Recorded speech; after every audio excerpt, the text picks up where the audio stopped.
Assalamualaikum warahmatullahi wabarakatuh. Hai teman-teman, selamat datang di video kami yang akan membahas tentang seputar mesin pertanian. Kali ini kami akan membahas tentang alat pemanenan padi atau yang biasa disebut combine harvester. Oh iya teman-teman, apakah teman-teman tahu bahwa makanan pokok seperti beras menempati posisi penting sebagai bahan makanan di dunia? Beras menjadi sumber makanan 2/3 populasi di dunia setiap hari. Lebih dari 600 juta orang di seluruh dunia memakan nasi. Kebutuhan akan produksi beras ini masih ditopang oleh produksi tradisional, dan sebagian lainnya sudah digarap lebih serius dengan teknologi modern. Jika di Indonesia minat untuk menjadi petani mulai berkurang, baik dikarenakan akan pandangan petani bukan pekerjaan yang bergengsi, hingga masalah-masalah yang dihadapi oleh petani seperti ketersediaan pupuk yang langka dan harga panen yang anjlok. Oleh karena itu, banyak anak muda tidak ingin terjun ke dunia pertanian. Namun, di zaman sekarang, pertanian mulai maju, contohnya alat pemanen padi ini. Secara umum, mesin panen padi combine harvester memiliki banyak kelebihan dibandingkan dengan alat panen padi secara tradisional. Namun, petani perlu mempertimbangkan kondisi lahan sawah sebelum memutuskan untuk menggunakan mesin panen padi. Meskipun memiliki banyak kelebihan, mesin panen padi combine harvester juga memiliki banyak kekurangan. Salah satu kekurangan mesin panen padi adalah tidak bisa digunakan pada lahan sawah yang berlumpur tebal atau rawa. Saya akan menjelaskan bagaimana mekanisme kerja dari combine harvester. Nah, dapat kita lihat alat bagian depan berfungsi untuk mengait batang padi, terus dipotong, kemudian didorong ke atas dengan bantuan rantai. Nah, selanjutnya di sini kita lihat ada beberapa mesin berontok yang mana berfungsi untuk merontokkan padi atau memisahkan batang padi dengan padinya. Nah, untuk bulir padinya dijatuhkan ke bawah, di mana di sini tujuannya untuk dapat menyaring padi agar terpisahkan oleh batang dan daun-daun yang tersisa.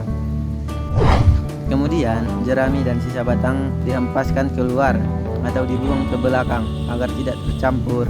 Nah, di sini kita lihat kawan-kawan, mesin yang bertugas untuk merontokkan padi. Di sini kita lihat bagian bawahnya itu berfungsi sebagai penyaring.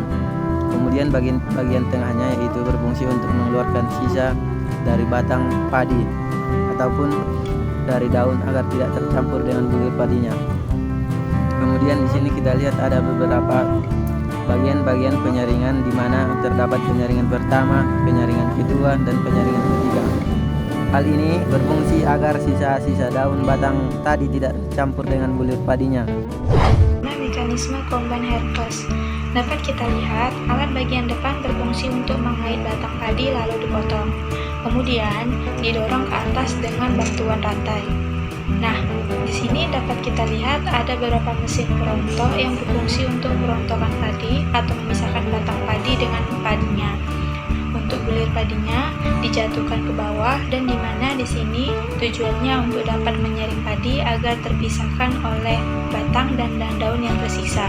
Kemudian jerami atau sisa-sisa batangnya yaitu dihempaskan keluar atau dibuang agar tidak tercampur, dan dapat kita lihat mesin yang bertugas untuk merontokkan padi. Nah, di sini kita lihat di bagian bawahnya yaitu berfungsi sebagai penyaring. Kemudian tengahnya berfungsi untuk mengeluarkan sisa-sisa dari batang padi ataupun daun-daun agar tidak tercampur dengan bulir padinya. Dari jerami, kegiatan ini disebut dengan pengirikan. Setelah padi dipisahkan dari jerami, padi akan disimpan di bak di mesin pemanen ini. Saat bak sudah penuh, mesin pemanen akan memindahkan padi ke truk atau traktor pengangkut atau sering disebut nampan pemburu. Disebut demikian, traktor akan selalu mengikuti mesin pemanen padi sambil terus beroperasi. Dengan cara ini, petani dapat menghemat banyak waktu. Mesin pemanen padi ini lebih irit, lebih ringan operasionalnya, padinya lebih bersih dan harga jual gabah jauh lebih mahal. Selanjutnya, pengambil akan mengangkat padi ke gudang penyimpanan beras untuk dikeringkan. Padi akan dikeringkan di dalam gedung sampai mempunyai 14% kelembaban. Setelah padi dikeringkan dengan sempurna pada ruangan penyimpanan, selanjutnya padi siap diangkut ke penggilingan padi. Ketika padi tiba di tempat penggilingan padi, setiap butir beras harus melewati sejumlah langkah untuk memastikan hanya biji-bijian kualitas terbaik yang sampai kepada konsumen. Pertama-tama, lapisan luar tanaman padi harus dihilangkan untuk memisahkan gabah dari kukun. Proses ini disebut dengan proses penggilingan. Penggilingan padi menghasilkan kulit limbah, sehingga kulit limbah juga akan disimpan dan digunakan pada produk lain seperti makanan hewan. Setelah dikupas, bulir beras lalu digiling, dipoles dan disortir yang kemudian siap untuk dikemas. Manfaat mesin penggiling padi ini bagi petani adalah membuat panen lebih cepat, lebih praktis, dan lebih efisien. Untuk bahan bakarnya lebih murah dibandingkan mesin lainnya. Olinya harus diganti rutin dan pastikan membersihkan radiatornya.